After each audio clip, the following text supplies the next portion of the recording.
Hello friends, இன்றைக்கி நம்ம பார்க்க போகிறது ஜப்பானியன் அனிமே சீரீஸான battle in 5 seconds after meeting season 1 episode 2 தான் இன்னைக்குள்ள வீடியோவில் பார்க்க போகிறோம். உங்களுக்கு இந்த வீடியோ பிடிச்சிருந்தது அப்படின்னா லைக் பண்ணிட்டு அப்படியே மறக்காமல் நம்ம சேனலை சப்ஸ்கிரைப் பண்ணிருங்க. இது என்னோட லெஜெண்டரி அனிமே அப்படிங்கிறதுனால கதை ரொம்பவுமே சூப்பராக இருக்கும். ஸோ பொறுமையாக வாட்ச் பண்ணுங்க. சரி வாங்க நம்ம பலன்னு பேசிட்டு இருக்காம இன்னைக்குள்ள கதைக்குள்ளே போக ஆரம்பிக்கலாம். இன்னைக்கு நம்ம பார்க்க போகிறது battle in 5 seconds after meeting season 1 episode 2. நான் சரண்டர் ஆகிறேன் அப்படின்னு அந்த ரவுடி சொன்னதுனால நம்ம ஹீரோ தான் வின்னர்னு அனௌன்ஸ் பண்ணுறாங்க. இந்த பவரை எனக்கு கொடுத்ததுக்கு அந்த மியான நான் வருத்தப்பட வைப்பேன் அப்படின்னு சொல்லி நம்ம ஹீரோ மனசுக்குள்ள நினைக்கிறான். ஆக்சுவலி நம்ம ஹீரோவோட பவர் என்னதுன்னா, மற்றவங்க நம்ம ஹீரோவோட பவர் என்னதுன்னு நினைக்கிறாங்களோ அதுதான் நம்ம ஹீரோவோட பவர். அந்த ரவுடி கூட சண்டை ஆரம்பிக்கும் போதே என்னோட பவர் ஹேண்ட் கேனன் நம்ம ஹீரோ சம்மந்தமே இல்லாமல் சொல்லியிருந்தா அவன் கண்டிப்பாக நம்பியிருக்க மாட்டான். ஸோ அதனால தான் அந்த ரவுடி வாயாலே நம்ம ஹீரோவோட பவர் என்னங்கிறத கேட்குற மாதிரியான ஒரு சுச்சுவேஷனை நம்ம ஹீரோ கிரியேட் பண்ணியிருப்பான். அவனுக்கு தெரிஞ்ச ஒரு பவர் சொன்னாதான் அவனால் அதை இமேஜின் பண்ண முடியும். ஸோ அவன் இதுக்கு முன்னாடி பார்த்த அந்த மியானோட பவரையே நம்ம ஹீரோ சொல்லியிருப்பான். ஏன்னா அது ஒன்று மட்டும் தான் இப்போதைக்கு அந்த ரவுடி பார்த்துருக்கான் அப்படிங்கிறதுனால அவனால் ஈஸியாக அதை இமேஜின் பண்ண முடிஞ்சிருக்கு.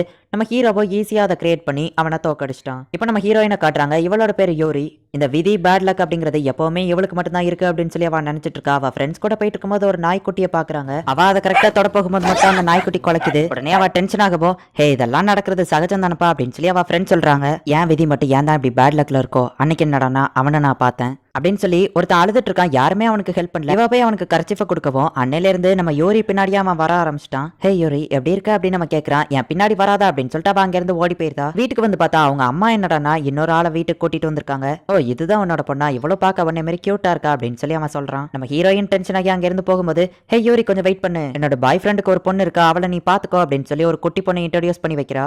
என்னோட வாழ்க்கை மட்டும் ஏன் தான் இப்படி மோசமா போகுதோ அப்படின்னு நான் யோசிச்சுட்டு இருந்தா, அன்னைக்கு என்னோட லைஃப் அதை விட மோசமா போச்சு அப்படின்னு சொல்லி அவ பாத்துட்டு இருக்கா. எப்பவே இவ பின்னாடி ஃபாலோ பண்ற பையன் மேல இருந்து குதிக்கிறதுக்காக நிக்கிறான். யோரி எப்படி நீ என்ன கரெக்டா கண்டுபிடிச்சு வந்த பாத்தியா, அப்படின்னா நீயும் நானும் ஒண்ணு சேர்றதுக்காக தான் பிறந்திருக்கோம் அப்படின்னு அந்த பையன் சொல்றான். நீ சாவறத பத்திலாம் எனக்கு கவலை இல்ல, ஏன் கண்ணு முன்னாடி சாவாத அப்படின்னு சொல்லிட்டு அவனை காப்பாத்துறதுக்காக அவ ட்ரை பண்ணலாம் அப்படின்னு சொல்லி அவன் இருக்கிற இடத்துக்கு போயிட்டு, ஹே என் கையப்படி கீழே விழுந்துற போற, வா நம்ம ரெண்டு பேரும் இங்க இருந்து போலாம் அப்படின்னு சொல்லி அவ கூப்பிடுறா. யோரி நீ என்ன லவ் பண்ண மாட்டல அப்படின்னு சொல்லி அந்த பையன் குதிக்கும் போது நம்ம ஹீரோயினியும் சேர்த்து இழுத்துருதான். நான் இறந்து போயிருப்பான்னு தான் நினைச்சேன், ஆனா நான் கண்மொழிச்சு பார்க்கும்போது இவங்க கிட்ட மாட்டிக்கிட்டேன் அப்படின்னு சொல்லி ஹீரோயின் அதை அவ்வளோத்தையும் யோசிச்சு பாக்குறா.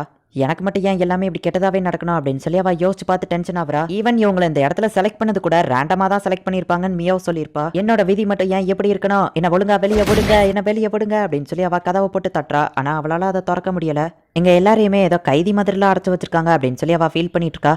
இது எல்லாத்தையுமே கேமரா வழியா பார்த்துட்டு, ஆமா இந்த யோரி பொண்ணோட பவர் என்னது அப்படின்னு சொல்லி மியான் கேட்கறா. ஓ இந்த பவரா, இது உண்மையிலேயே சூப்பர் அப்படின்னு மியான் சொல்றா. ஆமா இப்போ எனக்கு ஏதோ ஒரு சூப்பர் பவர் இருக்குன்னு சொன்னாங்கல்ல, அது என்னது அப்படின்னு சொல்லி அந்த லெட்டர்ல பார்த்துட்டு இதை நான் டெஸ்ட் பண்ணி பார்க்கணுமே அப்படின்னு சொல்லி அவ செவுத்துல கை வைக்கிறா. டம்னு ஒரு சவுண்ட் கேக்குது. அதுதான் போன எபிசோட்ல நம்ம ஹீரோக்கு கேட்டிருக்கோம். என்னால செவுத்தையே உடைக்க முடியுதா அப்படின்னு சொல்லி கதவை போயிட்டு டம்முன்னு உடைக்கிறா. ஆனா அவளால அந்த கதவை திறக்க முடியல.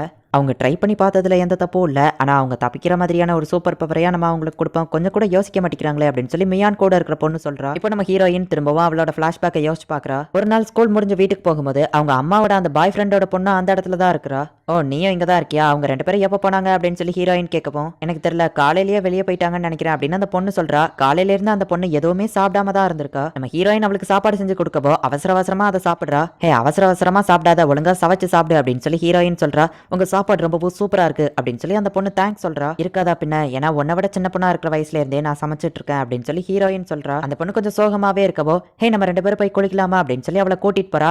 அவ ட்ரெஸ் கழட்டும் போது அந்த சின்ன பொண்ணோட உடம்புல நிறைய காயமா இருக்கு. அது என்னங்கறத நமக்கு கிளியரா காட்டல. இவ்வளவு சின்ன வயசுலயே இவ்வளவு கஷ்டப்படுறாளா அப்படின்னு சொல்லி ஹீரோயினுக்கு அப்பா மேல ஒரு பாசம் கலந்த வருத்தம் வருது. நம்ம ஹீரோயினோட அப்பா அவளை விட்டுட்டு போனப்போ அவங்க அம்மா உட்காந்து அழுதுட்டு இருப்பாங்க.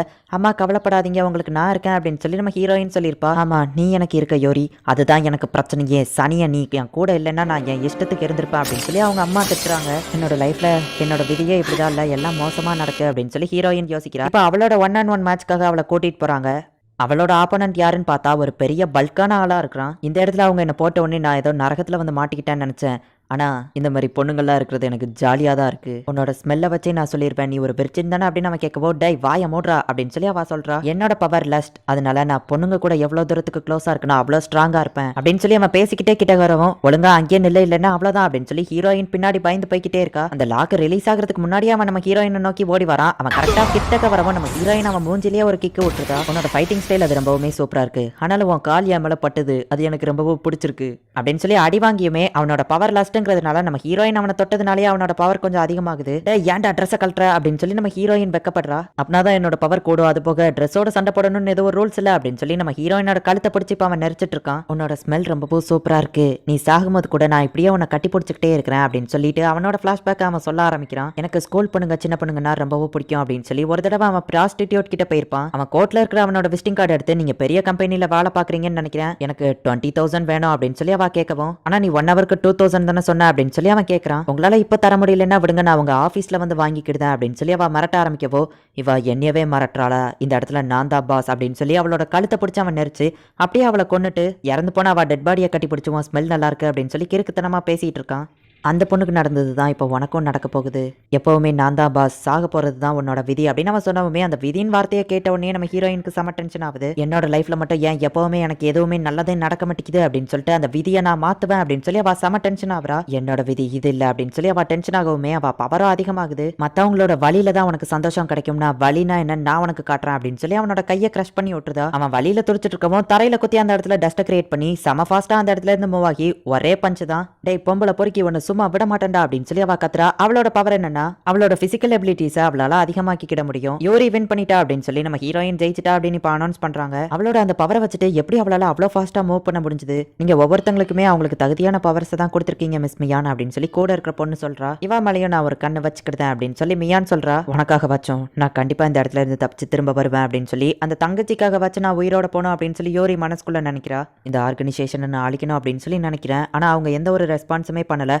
அப்படின்னா அவங்களால என்னோட மைண்டை ரீட் பண்ண முடியாதுன்னு நினைக்கிறேன். இல்லைனா அவங்களால என் மைண்டை ரீட் பண்ண முடிஞ்சிருக்கலாம், பட் நான் ஒரு பெரிய ப்ராப்ளமா இருக்க மாட்டேன்னு நினைச்சு நான் அசால்ட்டா விட்டுருக்கலாம். ஒருவேளை அவங்க என்கிட்ட மோதி பார்த்தாங்கன்னா அப்ப நான் யாருன்னு காட்டுறேன். இந்த சூப்பர் பவர்ஸ் நான் யூஸ் பண்ணும்போது எனக்கு அந்த லெவலுக்கு டயர்டா எதுவுமே ஆகல, இந்த பவர்லாம் எனக்கு எங்க இருந்து கிடைச்சிட்டு இருக்கு அப்படின்னு நம்ம ஹீரோ யோசிச்சுட்டு இருக்கோம். வெளி உலகத்துல இருக்கிற ஹியூமன்ஸோட லைஃப் ஸ்பேம் தான் நாங்க இதுக்கு யூஸ் பண்றோம், நீங்க பவர்ஸ் அதிகமா யூஸ் பண்ண அங்க இருக்கிற ஒரு ஆள் இறந்து போவாங்க அப்படின்னு மியான் திடீர்னு நம்ம ஹீரோ கிட்ட வந்து பேசுறா.